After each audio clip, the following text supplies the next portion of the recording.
My guest says heaven is a prepared place for prepared people. He knows because he's been there. Don Piper was here last year with the 10th anniversary edition of his New York Times bestseller, 90 Minutes in Heaven. Now in 46 languages, over 8 million copies sold. And I'm sure you know, it is a blockbuster Hollywood movie now. We've enjoyed having Don here before. I think a vacation got in the way for me last time, Don. And what's extra special, meeting you, of course, finally, I don't think Eva has been here before. No, she has not. This is her first time. We're honored. And Eva, you don't get a ton of press in this book. A lot of untold wonder in your part of the story, but it's now in print. It is. It is. A walk through the dark. Right, because you don't have to stay in the dark. You can move through it. Through it. And we're going to take a separate segment to talk to you specifically about that journey. Wonderful. But what a pleasure to have you back. I want to do a quick recap because you'll go on the internet and you'll see Don's story in full. We're going to touch on some of those important things because some of you are hearing this for the first time. But January 18th, 1989, Baptist pastor killed by an 18-wheeler in South Texas. You were 38 at the time, Don. Husband, father of 3, and pronounced dead at the scene. Yes. What happened next is just so profound. That a minister who'd been at the same conference as you arrived on the scene. He actually saw you two pass. Well, you passed, Don. Right.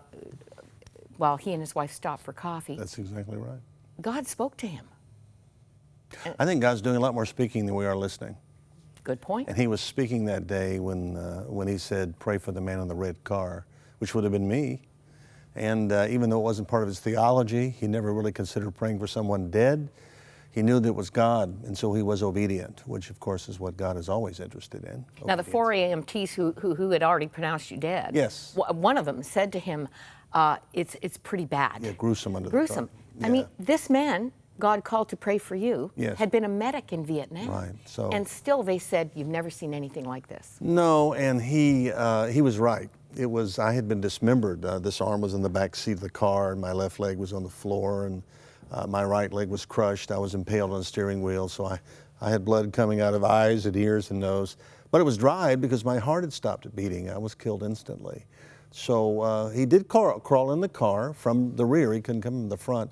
He examined me and discovered the only thing I didn't break was my right arm. So he put his hand on my right shoulder from behind me onto the tarp that we were covered up with. And he began to pray because God told him to. And he prayed for an hour and a half, essentially, and alternated verbal prayers with musical prayers. He was singing the great old hymn, "What a Friend We Have in Jesus." And as he's singing that song at 1:15 from an 11:45 a.m. accident, I started singing the song with him. And he got out of the car really fast and ran over and said, "The dead man is singing." And they didn't believe him. He finally convinced them to at least check on me, and when they did, they found out I was alive. Not very, but I was alive, and they proceeded to kind of extract me from the car. I did not arrive to the Level 1 Trauma Center until that evening at 6:15. Something that doesn't always come out in this story that is in the book is that he was directed by God to pray for your unseen injuries. He was. And were the medical people just blown away that you didn't have a traumatic brain stunned. injury? You didn't to bleed this out day. internally? This past weekend, I heard from 2 of them. After the movie was released, I heard from 2 of the paramedics who were on the scene that day. And they were reminding themselves and reminding me about what a stunning thing this was, how incredible this really was, and that they were a part of something like that. Of course, it just changed their career. It changed their whole perspective on keeping on when they're they're confronted with somebody who's horribly injured or even killed. Don't give up, because you never know. There might be a miracle, and I don't feel very miraculous, but it is a miracle I'm here. Now, as women, we just all want to know. Eva, you were a primary school teacher. Yes. teaching that day.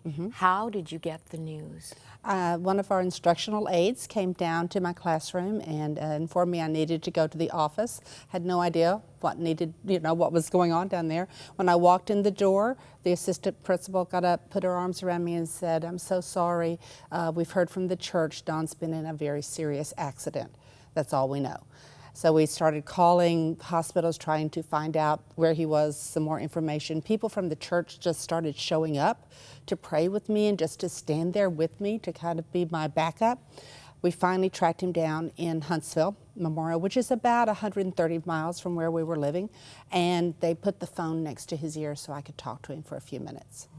When did you first set eyes on your husband? 6:15 that night. So it was, I went back, finished the day in teaching because our son was coming to do a little play and I didn't want him to wonder where Mama was. So I did that. Then our music minister drove me to the hospital. We sat there in the waiting room for quite some time, filling out paperwork the best I could, waiting and just watching that door for him to come in. But they whisked him in the door. I got to quickly kiss him on the forehead, and then they took him back to do some more observation and assessment. It must have been a devastating sight. It was. He was very pale, very, very still. I remember when they finally got me back into a room where I could sit with him by myself, I would just watch his chest go up and down because that was the only sign of life at all. And I just remember falling apart at that point, just crying out to God, what's going on? You know, why did this happen? We've always tried to do what you ask us to do.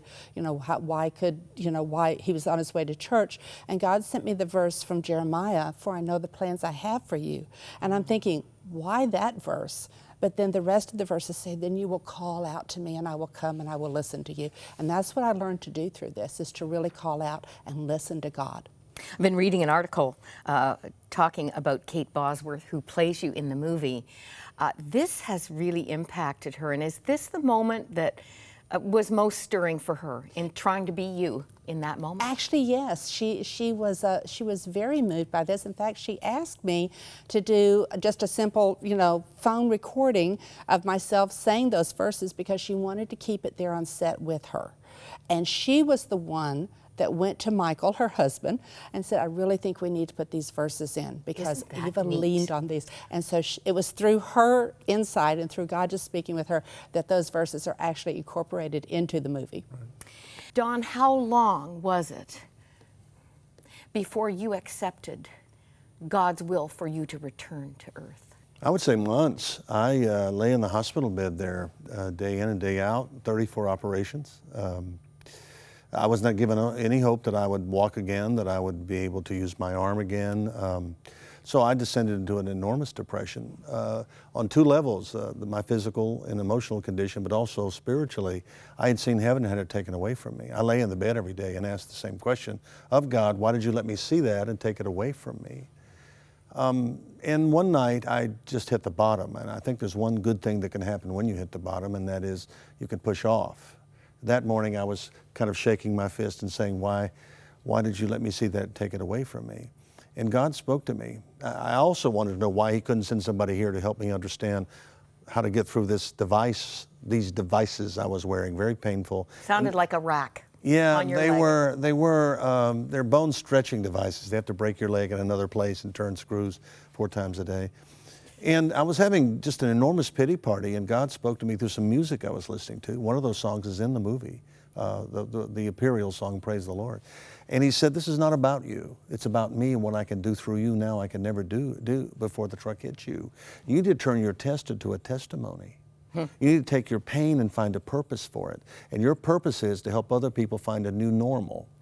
Instead of asking me why I can't send somebody to help you, you need to help others by holding their hands and saying, I understand how you feel. And that was the first day of the rest of my life. When the sun came up that morning, I knew now what I needed to do and what I have been doing ever since, which is saying, you may be knocked down, but you don't have to be knocked out. You may be different, but you don't have to be bitter. You can be better, but you are going to be different. You say people in heaven have no awareness of who is not there. No, they don't. When we get to heaven, we will discover people aren't there that we wanted to be there. Will we not, there's no sin in heaven. I hope we won't No, grieve and nor for is there eternity. sadness, so you wouldn't know who's not there because you would be inevitably sad and disappointed about that. We should use that as an incentive to try harder to get people into heaven rather than be disappointed or distressed. I mean, if I know somebody in my family, somebody who's not in my family, somebody I come into contact with, who's not ready for heaven, I need to let them know how to get there. Because if I love them here, don't I want to love them there? So that's where our incentive should be, not saying, oh no, I'm going to get to heaven and they won't be there. We should use that as incentive now. We should be helping people get into heaven. We should help them know that Jesus is the way to heaven. He said he was. When he was asked, how do I get to heaven? He says, I am the way. So that's our incentive because we do have people we love here and we want to love them there and we have got a lot of work to do, don't we? We sure do. Eva, we're going to talk in our segment about, your children for 6 months. Right. Lived in different places, the twins with your parents Right. and your daughter with another family. Yes. I mean, all that is involved in what you went through. I want to know, though, did you get a different husband out of this ordeal? I did. I got a husband who loves his family even more because we realized that things can change in a heartbeat. He says he And was a man so- who didn't like to show emotion. No, he did not, and he's better about that Oh, now. wow. But I also have a husband who has such a heart for the world and who has a mission to get out there and tell people, you've got to hear this story. You've got to know that Jesus is the way. And we as Christians need to be just so on top of this. We've got to get out and tell people it's urgent. It's urgent. There are many people who call themselves Christians who, when asked, do you know you're going to heaven? Well, I hope so. I personally believe that if you know Jesus Christ personally, Yes. there's no hoping. You I know. know so. You I know know so. Well, the Bible says you can know. You can know that you are saved. And if, frankly, if you don't know, then you need to know. This is something you need to pray your way through. Seek counsel. Do whatever you need to do to be ready for heaven because the death rate here on earth is 100%. We're not getting out of this alive. So you need to make sure, don't put your head on the pillow tonight without taking care of that. We're trying to get people into heaven and have a better trip on the way. A great book to encourage you. If you don't get excited, you're not human, and I know you are. And you can settle that eternity issue right now. We have prayer partners standing by. If God is speaking to you, do this business with God and begin to get excited about a future no one can take from you. Call our prayer lines right now.